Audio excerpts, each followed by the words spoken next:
Randy Stone. I cover the Nightbeat for the Chicago Star. Stories start in many ways. That night, my story began with the innocent ringing of my telephone. I didn't know that on the other end of the line was death. Nightbeat, starring Frank Lovejoy as Randy Stone.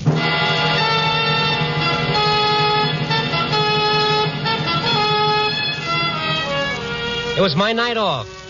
I locked the door, pulled down the window shades of my $6-a-week ivory tower, and took the cork from a bottle of, Mother Jones' soothing stomach syrup, and reached for, you should pardon the expression, a book. Oh, what the heck, a lot of people read books. School children, for instance. Tonight, some other poor sucker was walking the Nightbeat. And as far as I was concerned, the whole world could take a walk. But as it turned out, the joke was on me. The world took a walk, all right into my snug little ivory tower. It began modestly enough with the ringing of my telephone.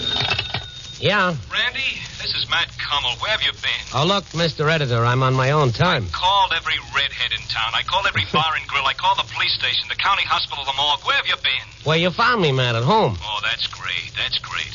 You'll never guess who's looking for you. Okay, I'll never guess. Mr. D. Stout's come to town.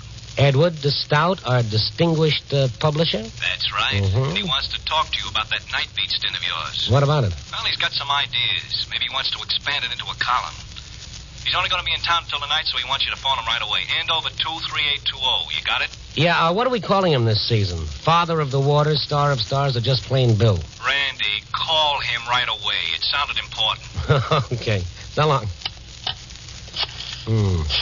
Good evening, Mr. de Stout. Your humble servant, Mr. de Stout. Now drop dead, Mr. de Stout. Jerry's on that garage. Garage? Is this Andover 23820? No, this is 30829. You must have dialed wrong. Yeah, okay, I'm sorry. 23820. Busy. Well, I'd have to try again in a couple of seconds, so I didn't even bother putting the receiver back on the hook.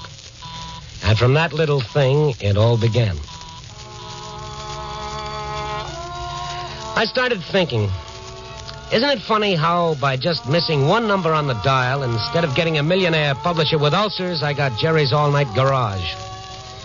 What would have happened if I dialed 7 instead of 9? Then who would have answered the phone?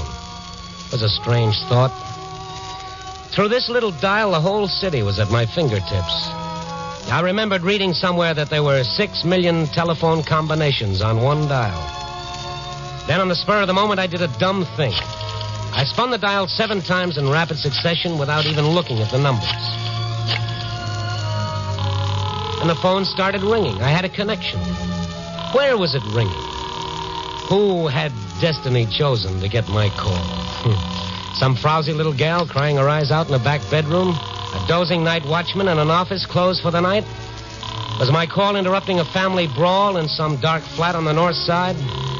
Was it breaking up the sleep of some poor guy working a night shift? Well, wherever it was ringing, there was no answer. So I tried dialing de Stout's number again. I thought, what a swell idea for a column. The whole city at your fingertips. Still busy.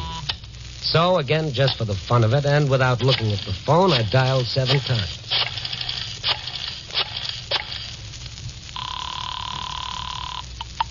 Fred, listen, darling, don't hang up again. Let me talk to you. Please, please, darling. Hey, what is this? What? Oh, I thought... What do you want? Oh, nothing. I must have dialed the wrong number. I'm sorry. Wait a minute. Don't hang up. Maybe you can help me. Help you? What is it? My life's in danger. Come again? I've got to have a doctor right away. Well, I'll call one for you. But I can't have any doctor. I've got to call one who would understand. One who wouldn't betray Fred. Then why don't you call Fred's doctor? I've called Dr. Bechtel. Bechtel? Yes, Russell Bechtel. He's Fred's doctor. But his nurse says he's out on a call and she doesn't know where to reach him. I couldn't tell her the trouble I'm in. She wouldn't understand. She'd only tell me to call the police. The police? Yes. Fred's had one of his attacks. He's threatened to kill me again. And this time he's gone for a gun. Oh, well then, sister, you better call the police. No. They'd put Fred away for good, and I couldn't stand that. I'd rather be dead. I get it. You don't believe me. Oh, you catch on fast. Who put you up to it, honey? Sounds like the boys on the police beat. Listen, you've got to believe me. Does it say so in the Constitution? Look, I'm pretty busy. Please, you've got to. You've just got to. You've got to. Wait a minute. How could this be a gag? You didn't call me. I called you. I swear I'm telling you the truth. You've just got to believe me. It's my only chance. Keep talking. Look, I don't know who you are or how you happen to call this number, but if you don't help me, I'm finished. All Fred needs is a doctor, one we can depend on. Fred's been sick for a long time. When he gets these spells, he temporarily goes out of his mind. And Dr. Bechtel can always snap him out of it. Well, we'll call him. But I told you I can't reach Dr. Bechtel. Well... Oh, you must believe me. And you've got to promise not to call the police. What are you talking about? If your life's really in danger, of course I'll call the police. All right, then just forget the whole thing. Goodbye. Wait a minute. Don't hang up. Just give me a chance to catch my breath, will you? Now, let me see. Yes? Well, okay, you sound like a good kid. Maybe I can get you to a doctor. My doctor, Lawrence Blair. Will he do as I say? Yeah, but I better be able to tell him a few things about this, or he'll just tell me to go to bed with an ice bag and a couple of aspirins. Now, just who is this guy, Fred? He's my husband, Fred Schwery. He threatened to kill you? Yes, as soon as he returns. Why don't you get out of the house before he returns? I'm not in my house. Oh? We were out driving when he got this spell. Oh, it was terrible. Terrible. All right. Now, try to relax. Now, tell me about it. He started accusing me of not loving him anymore. And he threatened me like a madman. Yeah? And then he drove me to the studio and locked me in. Said he was going for a gun to kill me. Where is this studio? I'm not sure. I didn't watch closely. I was pleading with him all that time. Oh, fine. That makes it dandy. I never knew about the studio. He's a commercial artist. I guess he came here to work. See, we've only been married for 3 months. Well, aren't there any windows you can break through and get out? No, it's on the 8th floor. Well, what about the fire escape? It's at the end of the building. I've pounded on the door and tried to get help, but no one's come. We haven't lived in this city very long. I've called a few friends we know, but no one's home. I don't know what to do. Now, look, there's no time for that. I'm going to get my doctor over to you. I got to know where you are. Now, you go and look out the window for any identifying landmarks that would help us find you. All right. But please don't hang No, up. I won't hang up. Now, go on. Step on it. While I waited for her to return, I opened my collar and I loosened my tie. What had I gotten into? Me, nothing. But what about that poor kid? Why wasn't she back on that phone? Where was she? Come on, lady. Where was she? And then she was back. Hello? Yeah. Oh, I was so afraid you'd hung up. Well, now do you have any idea where you are? Well, there's a big warehouse directly across from this building. Yeah. And about a block east of here, I can see a radio tower. But I can't quite make up the name on it. A radio tower. What else? Well, there's just the usual apartment buildings along the street. But on the corner, there's a large supermarket. A supermarket? Anything else? Yes, there's a park a few blocks away. Looks like Lincoln Park. And the building you're in now, can you tell me anything about it? It's white brick. And there are 2 more floors above this one. All right, okay, we'll be able to find you. I'll call my doctor right away. He knows the city better than the guys who built it. He'll find you. And I'm going to stay right here at this phone. If anything goes wrong, I want you to call me right away. You understand? Yes, I will. My number is Butterfield 13003. Have you got that? Butterfield 13003. That's right. But remember now, I'm depending on you not to call the police. Yeah. Mm-hmm. Because if you do, I'll deny everything. Maybe that sounds crazy, but you don't know how much I love Fred. How wonderful he is to me when he's well. Yeah, well, kid, nothing sounds crazy to me anymore. I'm even ready for that thing about the storks. Now, don't forget to call me right back if you need me. I'll call my doctor right away. All right.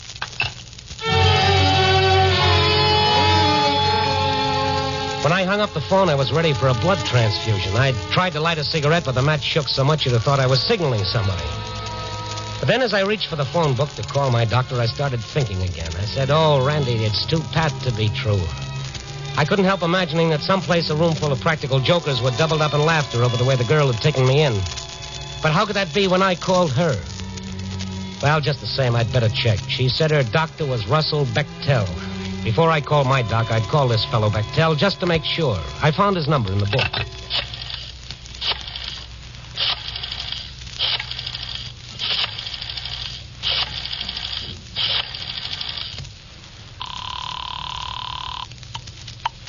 Edgewater 66989. Dr. Bechtel's office? Yes. Who's calling, please? I'm a newspaper man on the store. I'd like to talk to the doctor. Oh, I'm sorry. He's not in now. He's out on a call. Can I help you? Well, maybe. Does the doctor have a patient named Fred Schwery? Well, these things are confidential. Yes, look, ma'am, there's no time for that. A few moments ago, I spoke to Fred Schwery's wife. Well? She told me that Schwery had gone into a violent fit of some kind. He's had another attack? Yes, he's got her locked in his studio, and he's gone for a gun to kill her. Then you'd better call the police right away. You mean she was telling me the truth? I mean, Fred Schwery's a dangerous paranoiac. He's had 3 attacks in the last 2 months. Why wasn't he put away? Oh, the doctors begged that girl to commit him to asylum, but she's so stubborn. You know the address of Schwery's studio? No. The doctor might. Well, But I've no way of reaching him till he calls in. Our records show only Mr. Schwery's home address. all right, thank you. Will you please call me back if you reach the doctor? My number is Butterfield, 13003. But yes, of course, but what are you going to do? Well, I don't know. She wants me to get my own doctor out there. She gave me enough landmarks to find the place. Then you'd better hurry, because if Schwery's had another one of his attacks, and he gets to that girl with a gun, you'll never find her alive. Yes, I know. Goodbye, thank you. So, the poor kid had been telling me the truth. I know I ought to call the police, but I remembered her saying that if I did, she'd deny ever talking to me. Yes, and maybe she was stubborn like the nurse said, but she was also a mighty brave kid. I started looking through the phone book for my doctor's number. Black, Blaine, where is it? Is it Blair, Jasper, Lawrence? There it is, Dr. Lawrence Blair, Radcliffe 41079. Before I could dial the number, my phone started ringing. Yeah? I can only talk for a second. I was looking down. I just saw Fred drive up in the car. It's too late for the doctor. Yeah, but not for the police. I'll call him right away. No, you can't. But don't you see your life is in danger? If he's insane, he's got to be restrained. Oh, please give me a little time to try to handle it my way. No, I refuse to. Then I'll tell Fred the police are coming for him. Give him a chance to get away. But you don't understand. I only understand that I love Fred. Nothing else matters one bit. I've talked him out of these attacks before, and I'm going to try to do it again. All right. How much time do you want?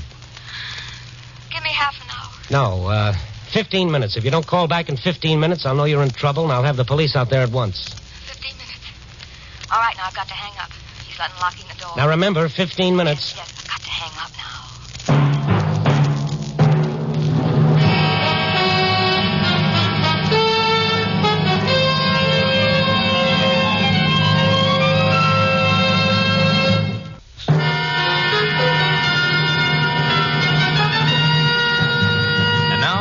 To Nightbeat and Randy Stone. This time I'd hit the jackpot in spades. I was just doodling on the phone, spinning the dial without even watching it, when I got a girl waiting to be killed by her crazed husband. I'd promised to wait 15 minutes to give her a chance to snap the guy out of it. And if I didn't hear from her at the end of that time, I was to call the police. I wasn't sure my watch was right, so I dialed for the correct time. At the tone, the time will be 6:05. My watch was a couple of minutes slow. I reset it exactly. 6:05. Okay, if I didn't hear from her by 6:20, I'd call the police. Her husband was with her now. I could close my eyes and see that madman threatening her life in that studio. I felt my stomach cramp up like a troop of Boy Scouts were practicing their nuts. Why had I promised to wait? Maybe this was her. I felt tiny chills race up and down my fingers as I reached for the phone. Yeah? I want to speak to Margie. Huh? Tell her it's Hal. Go on, call the phone, you hear me? Look, pal, you've got the wrong number. So long. Wait a minute, just wait a minute. Look, will you hang up? Don't give me none of your lip, mister. You just call Margie to the phone. I'm expecting an important call. Hang up. Yeah, well, let me tell... Dope. Oh, what time was it? 6:07. I took the watch off my wrist and set it on the telephone table under the lamp so I could see it easily. I watched the tiny hands circling so slow. 6:08. What was happening in that studio? This might be her. Yeah? This is a nationwide radio survey. What's that? Are you listening to your radio? Will you please hang up? I'm expecting an important call. Oh, I'm sorry to have bothered you, sir. Thank you. What if she'd call when someone else was on the phone? I had to keep the line clear.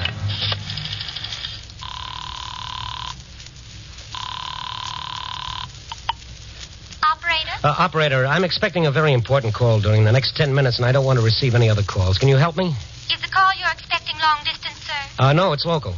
It would be impossible to block out your line for local calls, sir, because then the call you're waiting for would be unable to come through. Oh, yes, I hadn't thought of that. Thank you. Bye. 6:09. Had only 1 minute gone by? I could feel my nerves tightening up like someone was turning a screw. She should be calling soon. What was happening to her? Miss Schwery? I want to speak to Margie. Didn't I tell you you've got the wrong number? Now get off the line and stay I off. got to rise up, all right, smart guy. You just put my telephone, you hear me? You tell. Why doesn't that bum stop calling? Why didn't he stop? Oh, okay. Come on, relax, kid. Relax. 6:12. Why had I promised to wait? I should be calling the cops right now.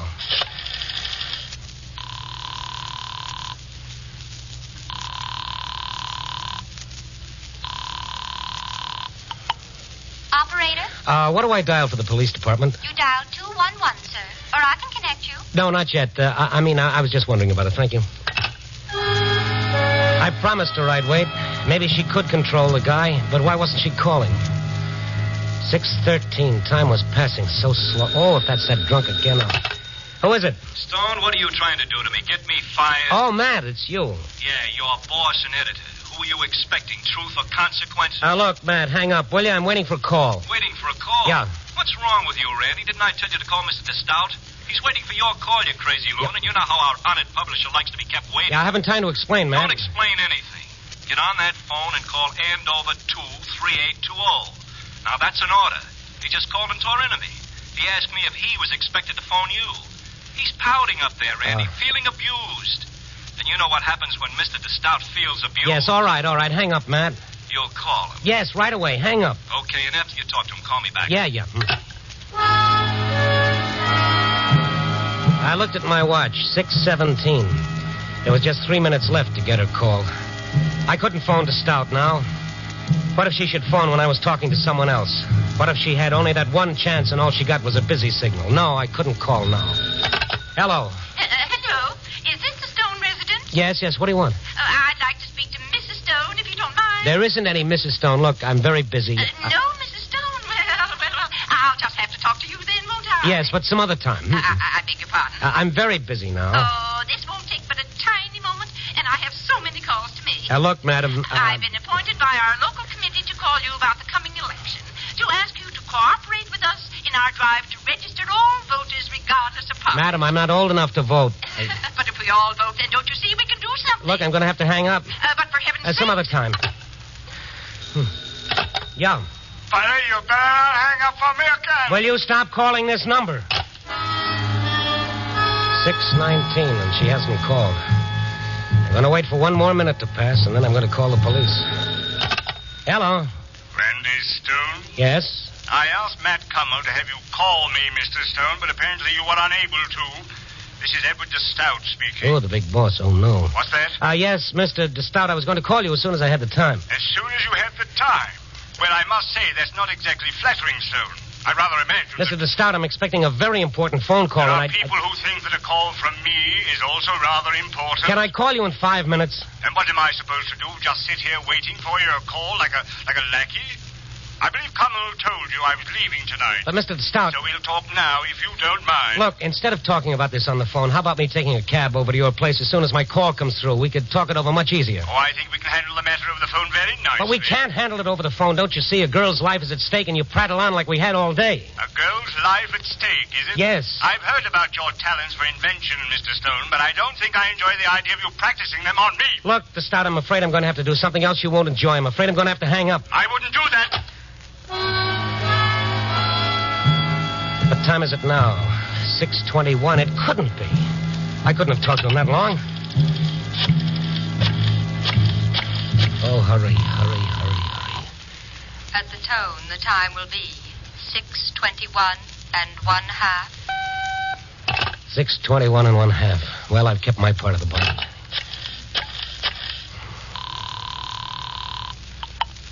Police Department, Sergeant Harris speaking. Oh, Harris, this is Randy Stone. Listen to me closely. We don't have any time to lose. What's up, kid? You better send out an all-points alarm on this. It's got to be fast. Hey, slow down. I can't understand you. Look, a while ago I spoke to a girl on the phone. She told me her life was in danger. She was locked in a studio and her husband was coming there to kill her. Easy now, easy. I gotta write this down. We gotta move fast, and we're not gonna make it. Go on. This husband of hers, he's insane. He became violent. How long ago did you talk this dame? 15 minutes ago. Why don't you call us right away? I'll tell you all about it later. We got to get to her. Okay. What's the address of this studio? I don't know her address. It's the first time I ever spoke to her. Hey, Stone, you've been drinking. No, I'm telling you the truth. So how are we supposed to find her? Well, she gave me a landmark she saw from her window. She gave me enough so you guys can get right to her. All right. What are they? All right, now let me see. She said her window looks right out on the blank walls of a warehouse. Whose warehouse? Well, she didn't say. Oh, that's a big help. Next. Well, she could see the tower of a radio station about a block away. Could she make out the call letters of the station? No. That's no good. What else? What do you mean, no good? How many stations you got on your radio, Stone? What else? Well, there's a supermarket down the street, a big supermarket. Supermarkets are all over the place. Yeah, but this one's near Lincoln Park. What does that mean? The whole north side's near Lincoln Park. What else? Nothing else. You add all those things up, it's got to lead you somewhere. Yeah, we could find her all right in 3 or 4 hours. But that's no good. The fact she hasn't called back means she's in trouble. If you don't get there right away, it'll be too late. Hey, wait. What? Why, we're a couple of dubs. What do you mean? She called you, would you call her? I called her. Okay, we're in business. Huh? We'll have a squad car out to that studio in 3 minutes. I don't get it. You call her, don't you see? All you got to do is give us her phone number, and through the phone company, we can trace down her address in 30 seconds. What number did you call? What number did I call? Come on, Stone, come on. We've got to move. But I don't know what number I called. I didn't even look at the dial. Come on, Stone, speak up. What number did you call? I don't know what number I called. You don't know? Don't you understand? I don't know. I'll never know. What?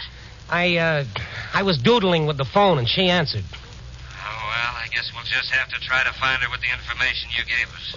It's going to take a long time, but there's nothing else we can do, huh, Stone? Well, there's 6 million combinations on a dial. No, there's nothing else we can do.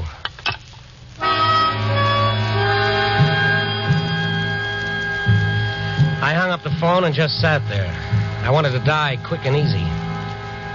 What was I going to do now? How was I going to be able to go on living as though nothing had happened? I was just as much of a murderer as that crazy husband. How could I be so stupid? Why didn't I ask for a number? Why didn't I? Yeah? Mr. Stone? Yes? This is Dr. Bechtel's nurse, Mr. Stone. Yes. Oh, I'm so glad I got you. It's all right. What's all right? I was able to locate Dr. Bechtel just after you called. You what? He knew the address of the studio, all right, and he got there in plenty of time. We're sending Smurry to a sanitarium for treatment. And the girl? Oh, she's fine. Had to give her a sedative, though. That's why she didn't call herself. But all's well that ends well, like they say. Oh, you know what I've been doing the last 15 minutes waiting for her call? I'm half nuts myself. I'm ready for a straitjacket. But, Mr. Stone... Why didn't you call me right away? But, Mr. Stone, I've been trying. Your line's been busy.